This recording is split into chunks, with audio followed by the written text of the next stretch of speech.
Magandang araw!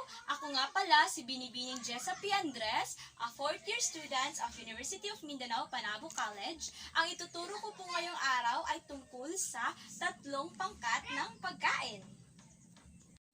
Tumayo ang lahat para sa isang panalangin. Sa ngalan ng Ama, ng Anak, ng Espiritu Santo. Amen. Okay, magandang umaga mga bata! Bago kayo umupo, awitin muna natin ang kantang Ang Masustansyang Pagkain.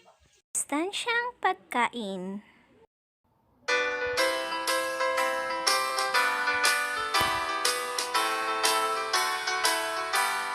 Ikaw ay malusog, pumalakpak.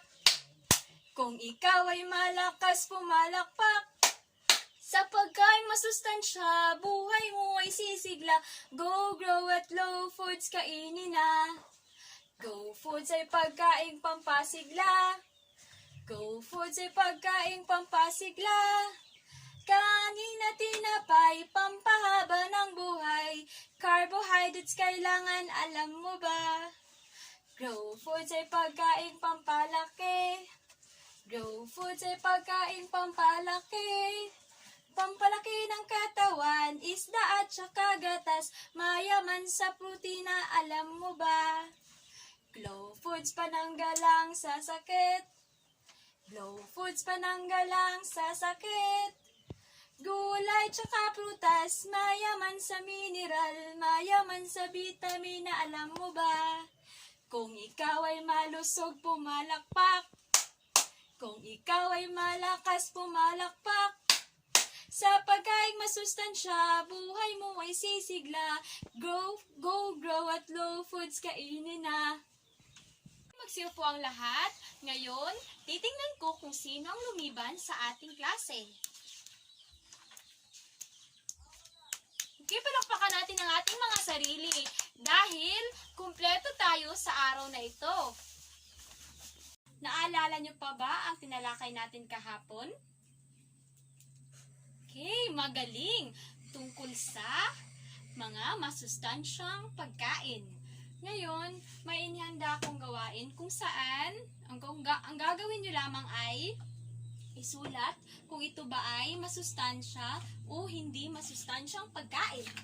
So, number 1 ay candy. Ang candy ba ay masustansya o hindi masustansya? Yes, Jerlyn? Very good! Ang candy ay hindi masustansyang pagkain.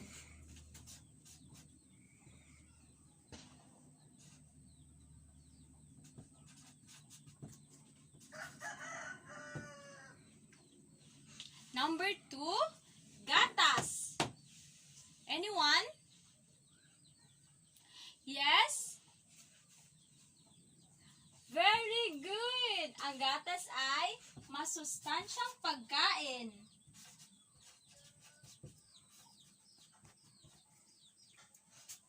Ang pangatlo naman ay chichirya. Ang chichirya ay yes, Cathy? Very good! Ang chichirya ay hindi masustansyang pagkain. Ang pang-apat ay French fries or fries. Yes, Liling? Magaling! Ang French fries ay hindi masustansyang pagkain. At ang huli naman ay, ang panghuli ay prutas. Ito. Ang prutas ba ay masustansya o hindi masustansya? Yes, Jared? Magaling! Ang prutas ay masustansyang pagkain. Ayan, palakpakan natin ang ating mga sarili dahil natatandaan niyo pa kung ano ang tinalakay natin kahapon. Ngayon, may inihanda ako florera at syempre mga bulaklak. So, ang gagawin niyo mga bata ay bubunot kayo ng tig-iisang bulaklak. At sa ilalim ng bulaklak ay may mga larawan na nakadikit. Ang gagawin nyo ay huhulaan kung anong pagkain ang nasa larawan. At sasabihin nyo kung ito ba ay kinakain nyo or hindi. So, bunot na kayo tig-isa.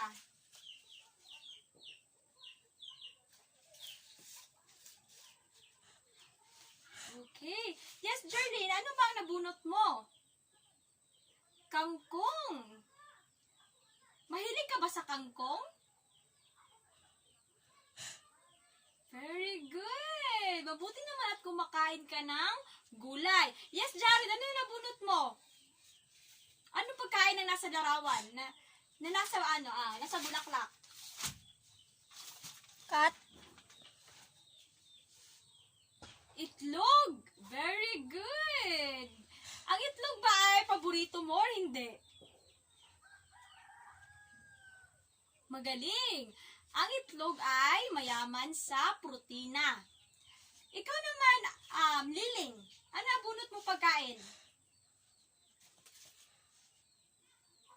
Cake! Ang cake ba ay paborito mo or hindi? Wow! Ang cake din ay mayaman sa carbohydrates. Okay, nakabunot na ang lahat.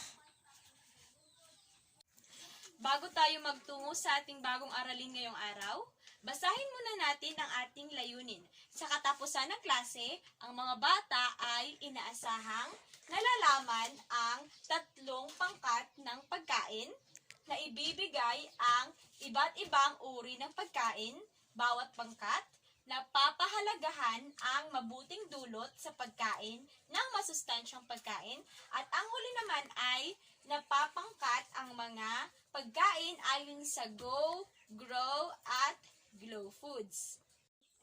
Yung mga bata, mahilig ba kayo sa pagkain? Okay. Ano-ano ang mga paborito nyong pagkain? Yes, Jardine. Ano? Fried chicken! Wow! Mayaman.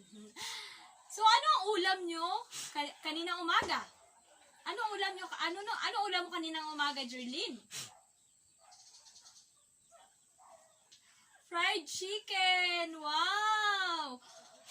Mahilig ba kayo sa gulay at saka prutas, mga bata? Ano-anong gulay ang paborito nyo? Yes? Yes, Joyce? Kalabasa. Ano pang gulay? Talong. Ano pa? Okra. Ampalaya. Very good. Kasi kumakain kayo lahat ng gulay. At ngayon, may ipapakita akong larawan sa inyo mga bata. Ito. Ano-anong pagkain ang nasa larawan? Yes, Charen. Ano? Itlog. Magaling. Yes, Jerlyn. Ano pagkain ang nasa larawan? Isda. Very good. Alin sa mga ito ang paborito mo at bakit? So, alin sa mga ito ang mga paborito nyo? Yes, Liling? Karne ng baboy. Bakit paborito mo ang karning baboy? Dahil ito ay masustansya at masarap. Very good. Lahat ba ng iyan ay nakain nyo na? Okay, magaling. So, ano ang pamagat ng inawit natin kanina? Tungkol sa, ano pamagat? Sa ang masustansyang pagkain. Magaling. Ano-anong pagkain ang nabanggit sa ano pagkain ang nabanggit kanina sa inawit natin? Gaya ng itlog, kanin, gulay, at saka prutas. Magaling, mga bata. Mahilig ba kayo makinig ng kwento, mga bata? Okay, magaling. Ngayon, may babasahin akong kwento tungkol sa ang matakaw na bata.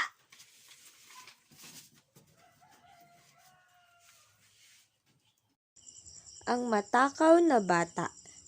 Si Sandy ay isang batang mataba. Mahilig siyang kumain ng mga tsokolate, chichirya, at kung ano-ano pang hindi masustansyang pagkain. Hindi siya kumakain ng gulay, prutas at kanin. Sandy, anak! Kumain ka ng gulay, katulad ng kalabasa at yan ay masustansya. Ayoko po ng gulay, inay! Sige, ito na lang isda ang ulamin mo. Busog pa po ako. Maglalaro po muna ako sa labas. Pero anak, masama sa bata ang hindi kumakain ng masustansyang pagkain. Paano ka lulusog at lalakas kung ang kinakain mo ay lagi na lang tsokolate, ice cream, chichirya at candy? Sige po, inay, mamaya. Kakain po ako. Habang naglalaro ng habol-habulan si Sandy kasama ang kanyang mga kaibigan, bigla na lang itong nadapa. Wahahaha, si Sandy nadapa. Hindi ka kasi kumakain ng masustansyang pagkain, kaya lalambot-lambot ka. Tingnan mo hawak mo, ice cream at chichirya. Kaya pala lagi kang nadadapa kasi yan lagi kinakain mo. Sa narinig ni Sandy, dali-daling umuwi para kausapin ng kanyang ina. Oh, Sandy! Tapos ka na bang maglaro? Hindi pa po. Gusto ko po munang kumain bago maglaro. Tama yan, anak. Para ikaw ay masigla at malakas sa paglalaro. Inay, maaari niyo po ba akong ipagluto ng masustansyang itlog at ipagtimpla ng gatas na pampalakas? Aba, syempre anak. At kahit araw-araw gagawin ko para sa'yo. At ang ina ni Sandy ay labis ang kasiyahan. Ano ang pamagat ng kwento na aking binasa kanina mga bata? Ano? Ano pamagat? Yes? Magaling! Ang matakaw na bata. Bakit kailangan na kumain tayo ng mga masustansyang pagkain? Dahil? Very good! Ito ay nakakatulong sa atin para maging masigla at malakas at higit sa lahat, maging malusog. Ano-anong pagkain ang palaging kinakain ni Sandy? Yes, Jerlyn? Gaya ng tsokolate at chichirya. Very good! Tatalakayin natin ngayong araw mga bata ay tungkol sa 3 pangkat ng pagkain. At pag-uusapan din natin ang mga pagkain na nabibilang sa bawat pangkat na ito. At higit sa lahat, ang mga benepisyo. Ang ating tatalakayin ngayong araw mga bata ay tungkol sa 3 pangkat ng pagkain.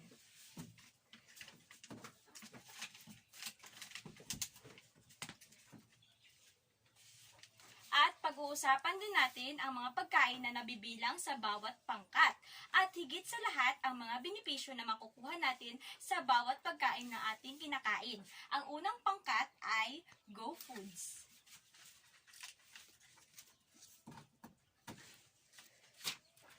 Ang Go Foods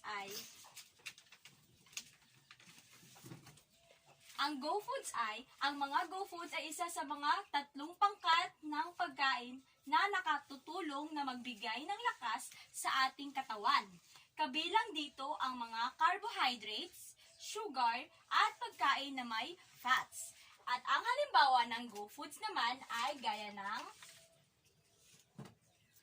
ng cake, patatas, mais, kanin, at pasta, at marami pang iba.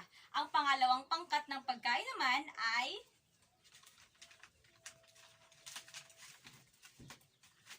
Grow Foods. Ang Grow Foods naman ay ito ay ang mga pagkain na mataas ang protina. Nakakatulong ito sa pagpapalaki ng muscles sa ating mga katawan. Ang mga pagkain na nabibilang sa Grow Foods ay gaya ng kagaya ng keso, karning baboy, isda, at manok, at iba pa. Ang huling pangkat ng pagkain naman ay glow foods. Ang mga glow foods ay hitik sa minerals at vitamins na nakatutulong sa pagpapalakas ng immune system upang malabanan nito ang mga sakit. Ang pinakamadaling pagkuhanan ng mga minerals at bitamina na ito ay mula sa mga gulay at saka prutas. So, ang mga halimbawa nito gaya na lamang ng carrots, avocado, kalabasa, orange, at iba pa. Iba-iba ang iba't ibang gulay at iba't ibang prutas. Ngayong alam nyo na ang 3 pangkat ng pagkain, gusto nyo ba maglaro mga bata? Okay, magaling! Okay, ang lalaruin natin ngayong araw ay Pinoy Henyo. Pamilyar ba kayo sa laro Pinoy Henyo? Magaling! Handa na ba kayo mga bata? Okay, may inihanda ako dito 3 Manila paper kung saan dito ninyo ididikit yung mga salita na inyong mahuhulaan. Malinaw ba mga bata? Very good. Okay, mag-umpisa na tayo. A few moments later. Ang nanalo ay ang 3 pangkat. Bigyan natin sila ng masigabong palakpakan. Okay. Ano ang pagkakaiba ng Go, Grow, at Glow Foods? Yes, Jerlyn? Magaling! Ang Go Foods ay ang mga pagkain na may carbs at sugar, kagaya na lamang ng cake, mais, patatas, pasta, spaghetti, at iba pa. At ang Grow Foods naman ay ang mga pagkain na may protina, kagaya na lamang ng itlog, karning baboy, karning manok, at saka isda. At ang Glow Foods naman ay ang mga pagkain na may minerals at mga bitamina, kagaya na lamang ng prutas at saka gulay. So, magbigay ng 5 halimbawa ng pagkain ng Go Foods. Ano nabibilang sa Go Foods? Yes, Jared? Magaling! Gaya na lang ng muffins, cupcake, kanin, pasta, at biskwit. Yes, yes, Fritz. Magbigay ng 5 pagkain ng Glow Foods. Magaling! Gaya ng keso, isda, manok, itlog, at ano pa? At ano pa? Beans. Very good. At ang huli ay, yes? Magbigay ng 5 halimbawa ng Glow Foods. Gaya ng, very good, mga gulay sa bahay kubo. Magbigay ng 5 halimbawa. Gaya ng, magaling, okra, kalabasa, sitaw, talong, at ano pa? Apple! Yes, kabilang din ang prutas sa Glow Foods. Kasi prutas at gulay ang nabibilang sa Glow Foods kasi nagbibigay sila ng vitamins at minerals sa ating katawan. Ngayon, pagpapangkat-pangkatin ko kayo sa 2 grupo. Ito ang pangkat 1 at dito naman ang pangkat 2. Ang pangkat 1 naman ay isasadula ninyo ang masamang epekto ng hindi pagkain ng masustansyang pagkain. Ang pangalawang pangkat naman ay isasadula ninyo ang magandang epekto ng pagkain ng masustansyang pagkain. Malinaw ba mga bata? Magaling! At ito naman ang ating pamantayan sa dulang ating isasagawa. Ito ang ating pamantayan. Meron tayong ditong kooperasyon sa inyong grupo. Pangalawa, dating o hikayat sa manunood. At ang huli ay mensahe at aral na makukuha sa dula na inyong isasagawa. Kung napakahusay na inyong dula, meron kayong 5 puntos. Kung mahusay naman, 4 na puntos. At kung katamtaman ay 3 puntos lang. At kung hindi kayo nagpresenta, syempre wala kayong puntos.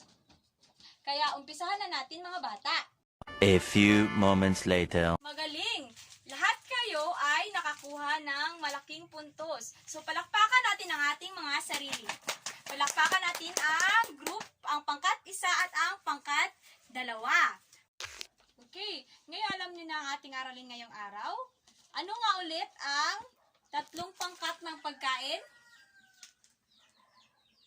Magaling! Ang 3 pangkat ng pagkain ay Go, Grow, at Glow Foods. O tinatawag na G-Foods. Kung tawagin, ito ay nagsisilbing gabay upang madaling matandaan ang nutrisyon ng mga pagkain. Ito ay ang Go, Grow, at Glow Foods. Na ang Go Foods, ang makukuha natin benepisyo sa Go Foods, kagaya na lamang ng carbs, fats, and sugars. At ang halimbawa nito, kagaya ng cake, pasta, kanin, at iba pa. At ang Glow Foods naman, ito ay ang mga pagkain na may protina gaya na lang ng kanin ng baboy, manok, itlog, at iba pa. At ang Grow Foods naman, ito ay ang mga pagkain na may mineral at bitamina gaya ng prutas at gulay. Ngayon, may bibigay akong gawain sa inyo mga bata.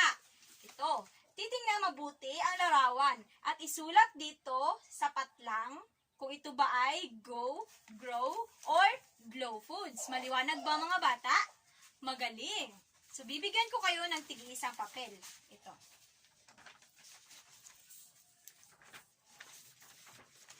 Mag-umpisa na kayo mga bata. A few moments later. Okay, ipasa ng inyong mga papel mga bata. Very good. Para sa inyong huling gawain, kumuha kayo ng malinis na papel o bond paper, tapos iguhit ninyo doon ang paborito ninyong pagkain at kulayan ito. At isulat naman sa ibaba ng inyong drawing ang inyong explanation o kung bakit ito ang napili ninyo iguhit o kung bakit ito ang paborito ninyo at isulat din kung saang pangkat ng pagkain ito nabibilang. Maliwanag ba mga bata? Magaling! At pagkatapos niyan ay itago nyo ito at ipepresenta ninyo ito bukas sa klase. Maliwanag ba mga bata? Okay, magaling. Okay, magkita-kita tayo bukas mga bata. Paalam!